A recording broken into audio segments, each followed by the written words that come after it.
আজকে আপনাদের সাথে মুরগি মাংস আচারের রেসিপি শেয়ার করব। প্রায় 1 বছর আগে এই রেসিপিটা আমি শেয়ার করেছিলাম আমার ফেসবুক পেজে এবং ইউটিউবে।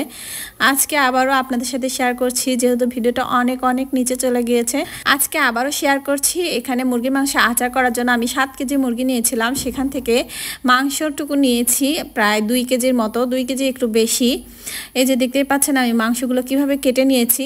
মাংসগুলোর আকার একেবারে বড় রাখা যাবে না, একেবারে ছোট করা যাবে না। দেখতেই পাচ্ছেন কীরকম সাইজটা আছে। আর মুরগির মাংস আচার বানানোর জন্য তেমন কোনো মশলা লাগে না, ঘরে যে মশলাগুলো থাকে সেটা দিয়ে কিন্তু হয়ে যায়। এখানে আমি লবণ, মরিচ, হলুদ, জিরা গুঁড়া, ধনা গুঁড়া, গরম মশলা গুঁড়া, আদা রসুন বাটা সব কিছু দিয়ে নিয়েছি, দিয়ে সুন্দর করে মেখে নিচ্ছি। প্রথমে চামচ দিয়ে মেখে নিচ্ছিলাম, মনে হলো যে ভালো মতো হবে না, তাই হাত দিয়ে মেখে নিলাম। মেখে আমি কিছুক্ষণের জন্য রেখে দিব, প্রায় 10 মিনিটের মতো।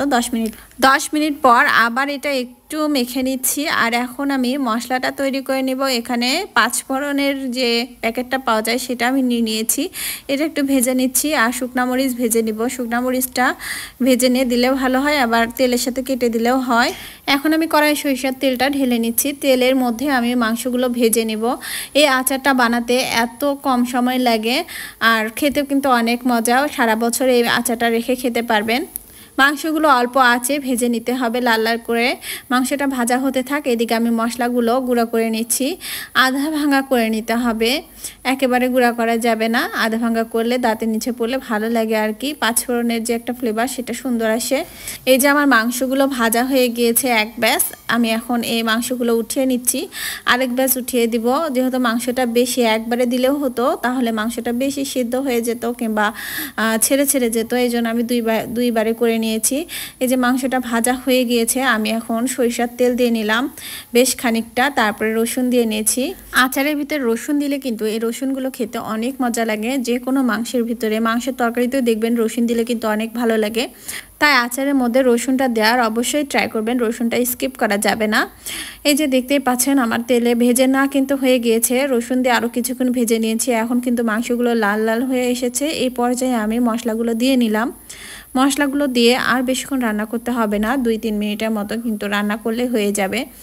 আর আমি সুন্দর করে নেড়েচেড়ে নিচ্ছি। এই আচারে কোনো ঝামেলা নেই, কোনো বাড়তি কোনো কিছু দিতে হয় না। আপনারা চাইলে এর ভিতরে তেঁতুল কিংবা টমেটো সস ব্যবহার করতে পারেন, তাহলে খাবারটা আরও বেশি মজা হবে। যেহেতু আমি টকটা তেমন পছন্দ করি না, তাই আমি এখানে দেইনি।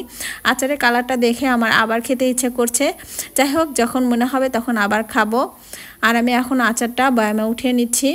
আচারটা উঠাই আর আপনাদের কাছে রিকোয়েস্ট করি, আপনাদের সাথে অনেক ভিডিও শেয়ার করছি, আপনারা কিন্তু ভিডিও দেখছেন কিন্তু লাইক কমেন্ট কিছু করছেন না। আপনাদের কাছে রিকোয়েস্ট করছি, আপনারা ভিডিওটা দেখলে অবশ্যই লাইক কমেন্ট এবং শেয়ার করে দিবেন।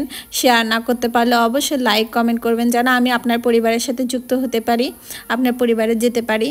আর আজকে ভিডিওটা এখানে শেষ করে দিচ্ছি। অনেক কথা বলে ফেললাম। সবাই ভালো থাকবেন, সুস্থ থাকবেন, আর কোনো ভুল হলে ক্ষমার দৃষ্টিতে দেখবেন। আল্লাহ হাফেজ।